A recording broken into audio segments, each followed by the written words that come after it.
নমস্কার বন্ধুরা, ধীরা কুকিং ব্লগসে সবাইকে স্বাগত। আজকে আমি আপনাদের নতুন একটা রেসিপি করে দেখাবো, টমেটো সস দিয়ে রুই মাছের কালিয়া।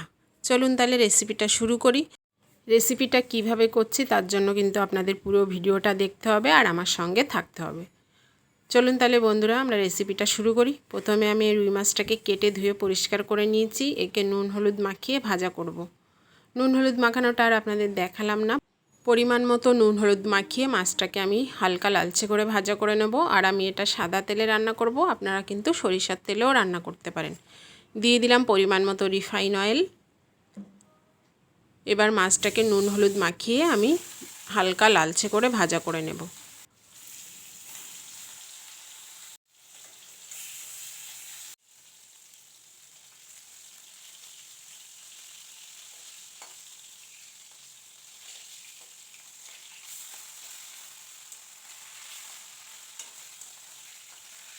মাছের এক পাশ ভাজা হয়ে গেছে, আমি আর এক পাশ উল্টে ভাজা করে নেব।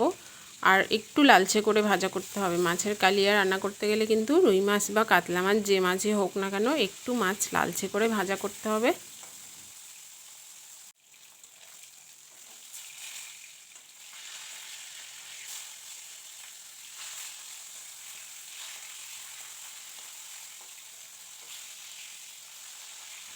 দেখুন বন্ধুরা, মাছটা কিন্তু উল্টে পাল্টে দুপাশই ভাজা করা হয়ে গেছে, দেখেই বুঝতে পাচ্ছেন। আমি হালকা লালচে করে ভাজা করে নিয়েছি। এবার যেগুলো মাছ ভাজা হয়ে গেছে সেগুলো উঠিয়ে নেব, আর বাকি মাছ আছে সেগুলো এইভাবে লালচে করে ভাজা করে নেব।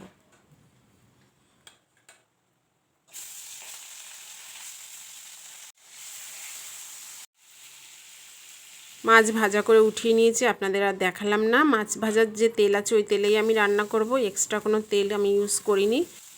দিয়ে দিলাম পেঁয়াজ কুচি। পেঁয়াজগুলো একদম মিহি করে কুচি করে নিয়েছি।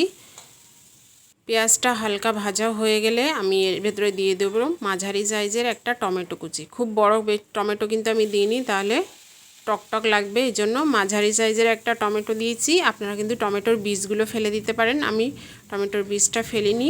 দিয়ে দিলাম পরিমাণ মতো নুন, তাহলে তাড়াতাড়ি কিন্তু টমেটোটা নরম হয়ে যাবে আর ভাজাও হয়ে যাবে। দেখুন বন্ধুরা, টমেটোটা ভাজা হয়ে গেছে। এবার আমি দিয়ে দেবো আদা, রসুন আর কাঁচা লঙ্কা থেতো করে বাটা। থেতো করে নিয়েছি, একদম মিহি করে বাটা না। আদা, রসুন আর কাঁচা লঙ্কা। এবার মশলাটা খুব ভালো করে ভাজা করে নেব। দিয়ে দেবো পরিমাণ মতো হলুদ গুঁড়ো। হলুদ গুঁড়ো দিয়ে আমি একটু নাড়াচাড়া করে নেব। এর ভেতরে এবার আমি দেব গুঁড়ো মশলা, 1 চা চামচ জিরের গুঁড়ো আর 1 চা চামচ ধনের গুঁড়ো। এটা দিয়ে একটু নাড়াচাড়া করে আমি সামান্য জল দেব, যাতে মশলাটা পুড়ে না যায়। জল দিয়ে মশলাটা কিছু সময় ধরে কষিয়ে নেব, খুব ভালো করে কষিয়ে নেব তেল ছাড়া পর্যন্ত। বন্ধুরা, মশলা যত ভালো করে কষানো হবে তরকারি কিন্তু খেতে তত ভালো লাগবে, এটা আপনারা সবাই জানেন। তারপরেও বলে দিলাম, খুব ভালো করে মশলা কিন্তু কষিয়ে নিতে হবে। মশলাটা ভালো করে কষানো হয়ে গেছে। এবার আমি দিয়ে দিলাম 2 চা চামচ সস, টমেটো সস 2 চা চামচ দিয়েছি। খুব বেশি দেওয়ার দরকার নেই, 2 চা চামচ দিলেই হবে।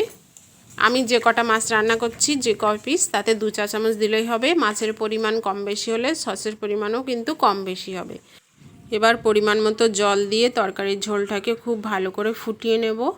তরকারির ঝোলটা ফুটিয়ে নেওয়ার পরে তারপর মাছগুলো দিতে হবে। আপনি যদি একসঙ্গে ফুটান তাহলে খেতে কিন্তু অতটা টেস্টি হবে না, এর জন্য তরকারির ঝোলটা খুব ভালো করে ফুটিয়ে নিতে হবে। দেখুন বন্ধুরা, তরকারির ঝোলটা ভালো করে ফুটে গেছে। এবার আমি ভেজে রাখা রুই মাছগুলো সব দিয়ে দেবো। রুই মাছগুলো দিয়ে একটু নাড়াচাড়া করে আমি ঢাকনা দিয়ে 10 মিনিট মতো ফুটিয়ে নেব তরকারিটা।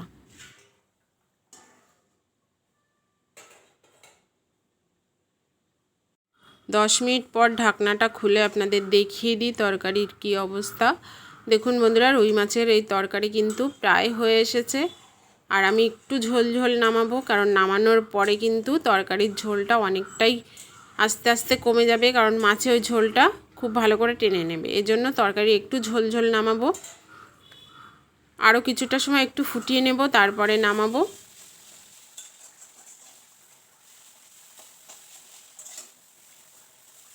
রুই মাছের কালিয়া বা রুই মাছের ঝোল কিন্তু একদম রেডি। আমি এবার নামিয়ে দেব। আপনারা দেখেই বুঝতে পারছেন খুব সহজভাবে বানালাম রুই মাছের কালিয়া বা রুই মাছের ঝোল। তাহলে বন্ধুরা আপনারাও বাড়িতে ট্রাই করে কিন্তু আমাকে জানাবেন কেমন লাগলো। আজকে এই পর্যন্তই।